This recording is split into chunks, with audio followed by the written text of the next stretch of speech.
అందరికీ evening Gaddar awards ఉన్నాయి అని విన్నాను. అయినా సరే మీరు ఆ టైం అడ్జస్ట్ చేసుకొని ఫస్ట్ మా ఈ విజయోత్సవాన్ని మీతో పంచుకునే అవకాశం ఇచ్చినందుకు కోటి కృతజ్ఞతలు. చాలా రోజుల తర్వాత ట్విట్టరు, ఇన్స్టా, వాట్సప్, ఫేస్బుక్ ఇవన్నీ చాలా అందంగా ఆకర్షణీయంగా కనబడుతున్నాయి.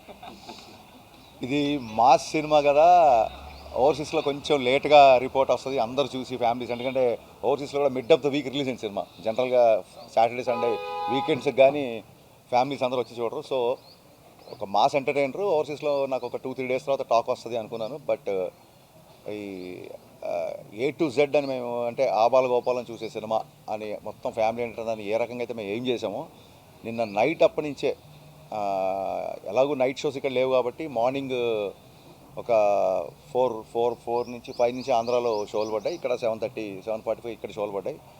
సో ఓకే, ప్రిన్స్ అన్నీ వెళ్ళిపోయి ప్రశాంతంగా ఒక 3-4 గంటలు పడుకొని ఎర్లీ మార్నింగ్ లేద్దాం అనుకున్నాను. బట్ ఓవర్సీస్ యొక్క ఉధృతం నైట్ ట్విట్టర్ నుంచి స్టార్ట్ అయింది. అందుకే అంటున్నా, ట్విట్టర్, వాట్సాప్, ఫేస్బుక్ చాలా అందంగా ఆకర్షణీయంగా కనబడుతున్నాయని.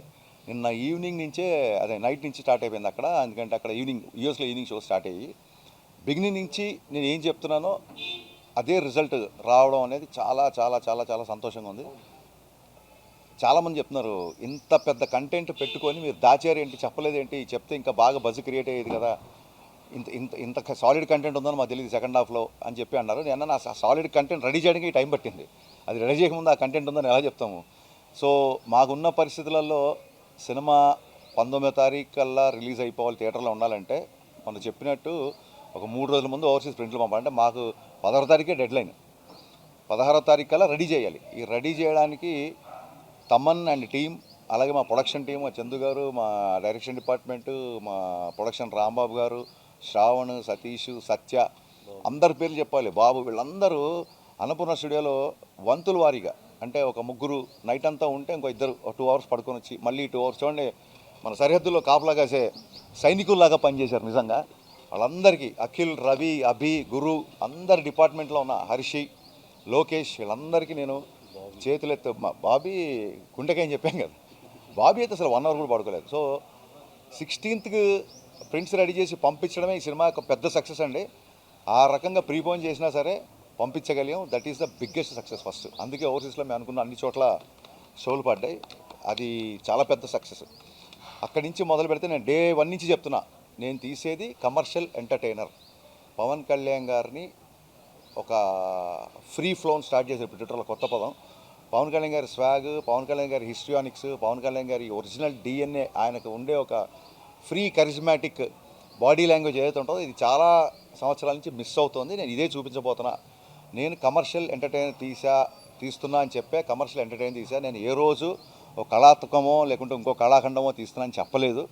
సో దయచేసి ఎక్కడన్నా కొంతమంది అందరి అభిప్రాయాలు తీసుకోవాలి కాబట్టి కొంతమంది ఫస్ట్ హాఫ్లో ఒక సీన్ కొంచెం స్లో ఉందన్న ఇంకోటన్నా, నేను బిగినించి అదే చెప్తున్నా. ఒక హై రావాలంటే ఒక లో ఉంటుంది. ఒక చీకటి వచ్చినప్పుడే వెలుగుకి అందం, ఒక పగలు చూసినప్పుడే రాత్రికి అందం, లేదా రాత్రి తర్వాతే ఉదయానికి విలువ.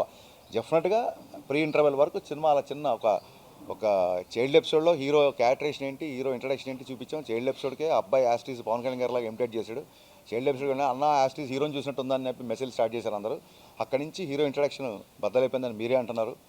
అక్కడి నుంచి మొదలు పెడితే ఒక ప్రీ ఇంటర్వెల్కి సినిమా లేస్తుంది కాబట్టి అక్కడి నుంచి సరదాగా వెళుతూ ఆ సరదాలో కూడా బ్రేకప్ అయినంత మాత్రాన జీవితం అయిపోదు.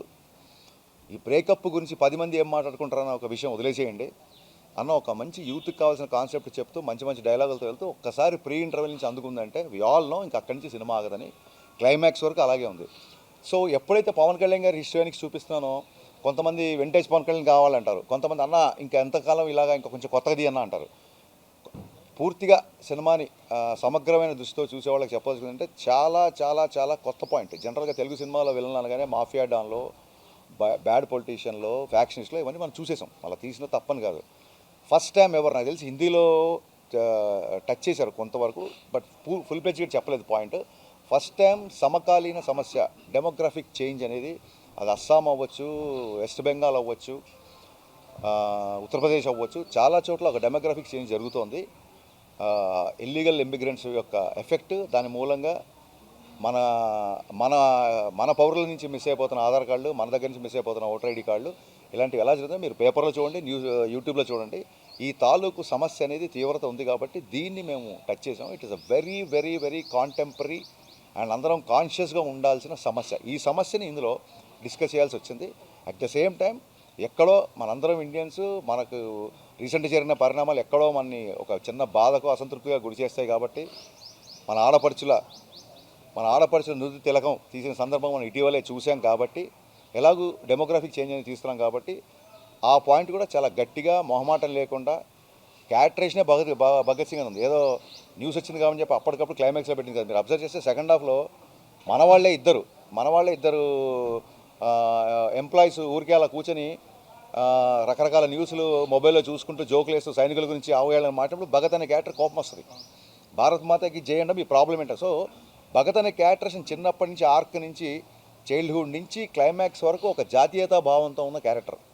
అందుకు క్లైమాక్స్లో మామూలుగా బొట్టు పెట్టడం అనేది మన ఆడపడుచులు చేస్తారు. ఇప్పుడు మీరు హోటల్కి వెళ్ళినా ఎక్కడికి వెళ్ళినా క్రికెటర్స్కి వీళ్ళకి హోటల్లో లేడీస్ బొట్టు పెడతాం. ఆడపడుచులకి హక్కు ఉంటుంది మనకు బొట్టు పెట్టే హక్కు. అది తెలంగాణలో మంగళారతులు ఇచ్చిన దీపావళికి లేదా ఏదైనా శుభకార్యంకి వెళ్ళినా, ఒక జాబ్ ఇంటర్వ్యూకి వెళ్తున్నా, ఒక ఎగ్జామ్కి వెళ్ళినా అమ్మనో అక్కనో చెల్లినో బొట్టు పెడతారు. అలాంటి మన సోదరిమణులకి, మన అమ్మలది, మన సోదరులి, మన అక్కలది, మన చెల్లిది సింధూరం గురించి అంత పెద్ద ఇష్యూ జరిగి వాళ్ళకి అంత విషాదం వచ్చింది కాబట్టి ఆ డైలాగ్ వచ్చింది. ఒక పెయిన్లోంచి, ఒక చిన్న కాన్షియస్ నుంచి వచ్చిన డైలాగు. బొట్టు పెట్టడం అనేది మా ఆడపడిచే సంప్రదాయం. కానీ ఒక మగవాడు బొట్టు పెడితే సరే ఎలా ఉంటుందో చూస్తావా, ఈ దేశపు మగాడు బొట్టు పెడితే ఎలా ఉంటుందో నువ్వు చూస్తావా అని ఈ పెయిన్ నుంచి వచ్చిన క్యారెక్టర్ ఇది. అప్పటికప్పుడు క్లైమాక్స్ లేదో పంచ్ డైలాగ్ గురించి రాసింది కాదండి. చైల్డ్హుడ్ నుంచి భగత్ సింగ్ క్యారెక్టర్కి అట్రాక్ట్ అయిన ఒక అబ్బాయి, అందరు ఊరికి అమ్మా నాన్న లేరు కాబట్టి అందరూ చిన్నయ్య అని పిలుస్తుంటే తన గురువుని స్ఫూర్తిగా తీసుకొని, ఎలాంటి గురువు, పెళ్లి చేసుకోకుండా పిల్లల్ని కలకుండా కేవలం తన జీతాన్ని కూడా పనిలోకి వెళ్తున్న పిల్లలకి ఇస్తూ వాళ్ళని బడికి రమ్మంటే అలాంటి చాలామంది నేను న్యూస్లో చూస్తుంటా.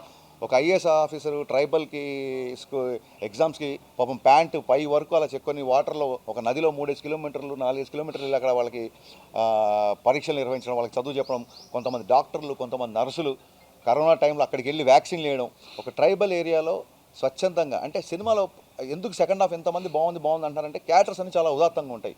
కేసు రఘుమార్ క్యారెక్టర్ మీకు థ్రెట్ ఉంది, మీరు బయటికి వెళ్ళకండి, జనాల్లోకి వెళ్ళకండి అంటే జనాలకు దగ్గరగా ఉండాలి కదా, వాళ్ళు పదవులు ఇచ్చారు మనకి, మనం వెళ్ళకపోతే ఎలా అని ఒక క్యారెక్టర్. పల్లవి అనే ఫ్రెండ్ క్యారెక్టర్ ఒకటే రూమ్మేట్ అవ్వడం మూలంగా మిస్అండర్స్టాండింగ్తో తన బదులు నన్ను తీసుకొచ్చారు. ఇప్పుడు నేను కనుక తను కాదని చెప్తే ఇదే పొజిషన్ తను ఉంటుంది కదని చెప్పి తను త్యాగం చేసి ఆ పెయిన్ తీసుకున్న క్యారెక్టర్, ఆ క్యారెక్టర్ చాలా ఉదాత్తంగా ఉంటుంది. సో ఇలాగా అన్ని క్యారెక్టర్లు పండడం మూలంగా ఈవెన్ పార్థిబన్ కూడా బ్యాడ్ క్యారెక్టర్ అయినప్పటికీ, ఒక నెగిటివ్ పాత్ర పోషించినప్పటికీ అమేజింగ్ స్క్రీన్ ప్రజెన్స్. యాక్చువల్గా ఎందుకు హీరో బతకాలి, నేను ఎందుకు నీ మనకి ఇంత బాగుంది అని వాళ్ళ కొడుకు చెప్తాడు. మా నాన్న అనవసరంగా ఈగోకి వెళ్ళాడు, ఆ రోజుని లేపేస్తావు పని అయిపోయిందని. సో ఒక అధికారం లేకపోతే ఒక అహంభావం ఉన్నప్పుడు కొంత మనుషులు ఒక మొండి పట్టుకు ఒక ఈగోకి వెళ్తారు చూసారా, అలాంటి ఒక నెగిటివ్ క్యారెక్టర్. సో ప్రతి క్యారెక్టర్ చాలా అద్భుతంగా పండడం మూలంగా మీరు అందరూ సెకండ్ హాఫ్ బాగుంది అన్నారు. సెకండ్ హాఫ్ బాగుంది అంటే ఫస్ట్ హాఫ్ బాగాలేదు కాదు, ఫస్ట్ హాఫ్ కంటే సెకండ్ హాఫ్ బాగుంది. ఎప్పుడైతే సెకండ్ హాఫ్ ఎక్స్ట్రానర్గా ఉందో, బాగున్న ఫస్ట్ హాఫ్ కంటే సెకండ్ హాఫ్. మా ఫ్యాన్స్ కూడా ఇలా యారోలు పెట్టేసి సెకండ్ హాఫ్ ఎక్కడో ఉంది, ఫస్ట్ హాఫ్ కంటే ఇలా 10 యారోలు పెడతారు. ఫస్ట్ హాఫ్లో అందరి డ్యాన్స్ ఇమిటేషన్ అంటే తను డ్యాన్స్ చేయలేడని చెప్పి మిగతా వాళ్ళు చేసిన సూపర్. మీరు ఆ సీక్వెన్స్ అబ్జర్వ్ చేస్తే డ్యాన్స్ పరంగా ఎక్స్ట్రానర్గా ఉన్నాయో పెట్టాం. ఎందుకంటే కళ్యాణ్ గారు డ్యాన్స్ అనగానే తను నడుచుకుంటూ వెళ్తాడు, తన మీద తను సెటైర్ వేసుకోవడానికైనా ఆయన చాలా తను పెద్ద సీరియస్గా తీసుకోడు, తను పెద్ద స్టార్ అనుకోడు. మనం అనుకుంటే ఆయన పవర్ స్టార్ ఆయన అంత పెద్ద సీరియస్గా తీసుకోడు కాబట్టి దానికి ఒప్పుకున్నాడు. అందుకు ఒప్పుకున్నందుకు ఆయనకి మనస్ఫూర్తిగా మరొకసారి హ్యాట్స్ ఆఫ్. డ్యాన్స్ నెంబర్లు ఉంటాయి. డ్యాన్స్ నెంబర్ అంటే ఇప్పుడు నాటు సాంగ్లో చరణ్ బాబు తారక్ గారు ఇరగదీశారు. అంత పెద్ద డ్యాన్స్ నెంబర్ నడుచుకుంటూ వెళ్తుంటాడు, అది ఫన్. కుర్చీ మడతపెట్టి సాంగ్లో మహేష్ బాబు గారు స్త్రీలో కుమ్మేశారు, బట్ ఈయన డ్యాన్స్ చేయండి నడుచుకుంటూ వెళ్తుంటాడు. సో ఈయన డ్యాన్స్ అంటే కాస్త ఇబ్బంది పడతారన్న ఐటమ్ మీద చేసిన ఇదే తప్ప, ఇప్పుడు అలాంటి వానవాన వెళ్ళి చిరంజీవి గారు కూర్చొని జస్ట్ లెగ్స్తోనే ఒక మూమెంట్ వేస్తారు, ఈయన అలా కూర్చోబెట్టుకుని కనీసం లెగ్స్ కూడా ఓపెన్ అయినా. సో ఆయన మీద సరదాగా, ఎందుకంటే నెక్స్ట్ ఎలాగో డ్యాన్స్ చేశారు కాబట్టి చేసి ఆ ఫస్ట్ హాఫ్లో ఆ ఐటమ్ కానీ అందరికీ ఈవినింగ్ గద్దర్ అవార్డ్స్ ఉన్నాయి అని విన్నాను. అయినా సరే మీరు ఆ టైం అడ్జస్ట్ చేసుకొని ఫస్ట్ మా ఈ విజయోత్సవాన్ని మీతో పంచుకునే అవకాశం ఇచ్చినందుకు కోటి కృతజ్ఞతలు. చాలా రోజుల తర్వాత ట్విట్టరు, ఇన్స్టా, వాట్సప్, ఫేస్బుక్ ఇవన్నీ చాలా అందంగా ఆకర్షణీయంగా కనబడుతున్నాయి.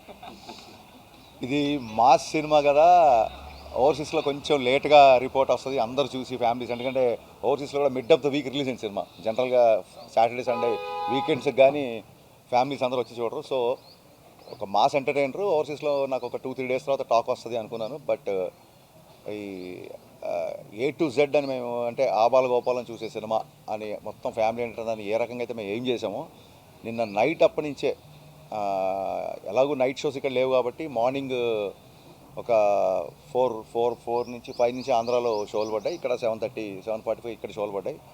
సో ఓకే, ప్రిన్స్ అన్నీ వెళ్ళిపోయి ప్రశాంతంగా ఒక 3-4 గంటలు పడుకొని ఎర్లీ మార్నింగ్ లేద్దాం అనుకున్నాను. బట్ ఓవర్సీస్ యొక్క ఉధృతం నైట్ ట్విట్టర్ నుంచి స్టార్ట్ అయింది. అందుకే అంటున్నా, ట్విట్టర్, వాట్సాప్, ఫేస్బుక్ చాలా అందంగా ఆకర్షణీయంగా కనబడుతున్నాయని. నిన్న ఈవినింగ్ నుంచే అదే నైట్ నుంచి స్టార్ట్ అయిపోయింది అక్కడ. ఎందుకంటే అక్కడ యూఎస్లో ఈవినింగ్ షో స్టార్ట్ అయ్యి బిగినింగ్ నుంచి నేను ఏం చెప్తున్నానో అదే రిజల్ట్ రావడం అనేది చాలా చాలా చాలా చాలా సంతోషంగా ఉంది.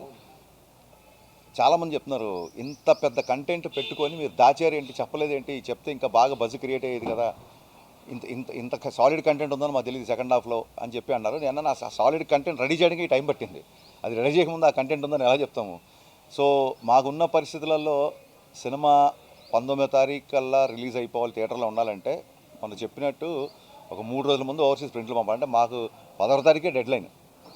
16వ తారీఖు కల్లా రెడీ చేయాలి. ఈ రెడీ చేయడానికి తమన్ అండ్ టీం, అలాగే మా ప్రొడక్షన్ టీం, మా చందు గారు, మా డైరెక్షన్ డిపార్ట్మెంటు, మా ప్రొడక్షన్ రాంబాబు గారు, శ్రావణ్, సతీష్, సత్య, అందరి పేర్లు చెప్పాలి, బాబు, వీళ్ళందరూ అన్నపూర్ణ స్టూడియోలో వంతుల వారీగా అంటే ఒక 3 నైట్ అంతా ఉంటే ఇంకో 2 2 అవర్స్ పడుకొని వచ్చి మళ్ళీ 2 అవర్స్ చూడండి, మన సరిహద్దుల్లో కాపలా కాసే సైనికుల్లాగా పనిచేశారు నిజంగా. వాళ్ళందరికీ అఖిల్, రవి, అభి, గురు, అందరి డిపార్ట్మెంట్లో ఉన్న హర్షి, లోకేష్, వీళ్ళందరికీ నేను చేతులెత్తి, మా బాబీ గుండెకాయని చెప్పాను కదా,